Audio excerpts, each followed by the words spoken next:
मैं आपका दोस्त आपके लिए एक नई कहानी लेकर आया हूँ। समागम नाम के इस यूट्यूब चैनल में आपका हार्दिक स्वागत है। ये कहानी भगवान महावीर और राजा बिम्बिसार का नाम आपने ज़रूर सुना होगा। मगध वंश के राजा थे। उनके उनको लेकर महावीर स्वामी जी द्वारा दी गई जो शिक्षा थी उसके बारे में आज हम बात करेंगे। एक बार भगवान महावीर राजा बिम्बिसार के कर्मों का अवलोकन करने के पश्चात उनसे बोले, राजन, तुम्हारे पास भले ही अपार संपत्ति है। आप जानते हैं कि उस समय राजा बिम्बिसार बहुत शक्तिशाली राज्य थे और ये मगध एक महाजनपद था। इसके बारे में आपको जानकारी होगी। तो महावीर स्वामी बोले, भले ही तुम्हारे पास राजन अपार संपत्ति है, परंतु तुम्हारे पुण्य धीरे धीरे चुक रहे हैं। उनके समाप्त हो जाने के बाद तो तुम्हें नर्क जाना ही पड़ेगा, क्योंकि तुमने इतने क्रूर कर्म अब किए हैं। बिम्बिसार को यह सुनकर उस दिन रात भर नींद नहीं आई और वह सुबह होते ही भगवान महावीर के पास पहुंचे और उनसे बोले, प्रभु, मुझे नरक न जाना पड़े, इसका उपाय बताइए। तब महावीर स्वामी मुस्कुराए और बोले, राजन, यदि तुम नरक जाने से बचना चाहते हो तो प्रसून नामक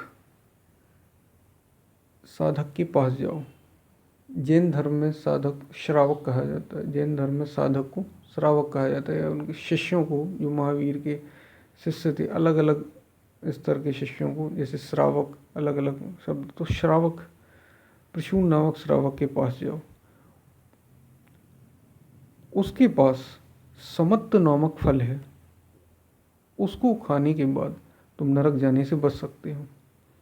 यह सुनकर राजा बिम्बिसार श्रावक प्रसून के पास जा पहुंचे और उनके सम्मुख अपना निवेदन रखा। प्रसून राजा की बात जब प्रसून नामक श्रावक ने राजा की यह बात सुनी तो वे मुस्कुराए और बोले, राजन, समत्व कोई पेड़ पर लगने वाला फल नहीं है। समत्व तो मन के संतुलन और आंतरिक समता का प्रतिफल है। दोस्तों, ध्यान से सुनिए। समत्व, महावीर स्वामी ने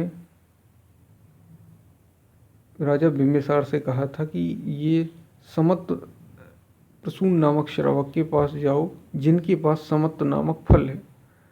ये बात कही थी और यही बात राजा बिम्बिसार ने यहाँ दोहराई। इस पर प्रसून नामक जो श्रावक थे वो मुस्कुराए और बोले, समत्व तो मन के संतुलन और आंतरिक समता का प्रतिफल है, ये वह फल है। तब राजा बोले, तो मैं समत्व कैसे प्राप्त कर सकता हूँ?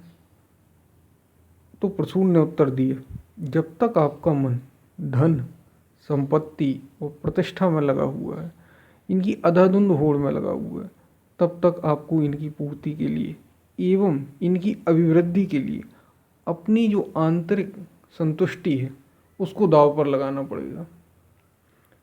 सत्ता और संपत्ति के अहंकार में आपके द्वारा किए गए कुकर्म ही तो नरक का कारण बनते हैं। इसलिए तुम्हें भगवान महावीर स्वामी ने ऐसा कहा है कि तुम्हारे पुण्य क्षीण हो रहे हैं, क्योंकि तुमने अपने इस शक्ति का प्रयोग, अपने इन पुण्यों का प्रयोग और पुण्य कमाने में ना करके कुकर्मों में लगाया। प्रसून के यह शब्द सुनकर राजा बिम्बिसार की आंखें खुल गईं और राजा बिम्बिसार निरासक्त भाव से श्रेष्ठ कर्म करने में निरत हुए। तो दोस्तों, इस कहानी से यहाँ पे ये कहानी समाप्त होती है। कहानी से ये शिक्षा मिलती है कि यदि हमारे पास पद, प्रतिष्ठा, धन है तो हम उसकी अधाधुंध होड़ में ना लगें, बल्कि अपनी आंतरिक शांति पर ज़्यादा ध्यान दें और हमारे जो पुण्य हैं, जिससे हम इतनी उस अवस्था में पहुँचे हैं जिससे हमारे पास धन, संपदा, संपत्ति है, तो इसका प्रयोग हम और पुण्य कमाने में करें और लोगों की सेवा करें, जीव सेवा करें, ना कि अपने पुण्यों को गंवाने में। आज के लिए इतना ही दोस्तों। धन्यवाद। फिर मिलेंगे एक नई कहानी के साथ।